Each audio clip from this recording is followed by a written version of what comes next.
அனைவருக்கும் வணக்கம். நான் நடனவாளியா இன்டர்நேஷ்னல் மேனேஜ்மெண்ட்லேருந்து வந்திருக்கேன். நான் கடந்த ஒரு 20 வருஷமாக அம்மாவுடைய ஆர்வத்திலேயே நான் இருந்திருக்கேன். இப்போ மறுபடியும் அம்மா இந்த 2026 வந்து ஒரு புதிய ஆட்சி அமைக்கணும், அதனால எல்லா மக்களுக்கும் நல்லது நடக்கும் அப்படின்ற ஒரு ரொம்ப நம்பிக்கையோடு இருக்கிறேன். அம்மா வந்தாங்கன்னா நல்லா இருக்கும். இப்போ அம்மா பார்த்ததுல எனக்கு எந்த அளவுக்கு மகிழ்ச்சின்னு தெரியல, அவ்வளோ ஒரு மகிழ்ச்சியா இருக்கு எனக்கு.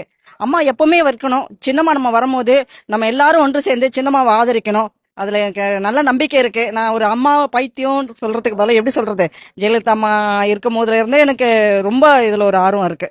அதனால அம்மா இந்த 2026 வரணும் என்று நான் அனைவரையும் கேட்டுக்கொள்கிறேன். எல்லாரும் அதுக்கு ஆதரவு கொடுக்கணும். அம்மா வரணும், அம்மா வரணும், அம்மா வரணும்னு எல்லாருமே ஆதரவு கொடுக்கணும். நம்ம சின்னம்மா அவர்களுக்கு ரொம்ப நன்றி. இப்போ நடனங்களே இன்டர்நேஷனல் பார்த்தீங்கன்னா எங்ககிட்ட ஒரு 2.5 லட்சத்துக்கு மேல ஆட்கள் இருக்கிறாங்க. அவங்கெல்லாம் நம்ம சின்னம்மாக்கு நம்ம சொன்ன உடனே செயல்படுவாங்கன்றத எனக்கு முழு நம்பிக்கை இருக்கு. கடல் போல மக்கள் திரண்டு வருவார்கள்.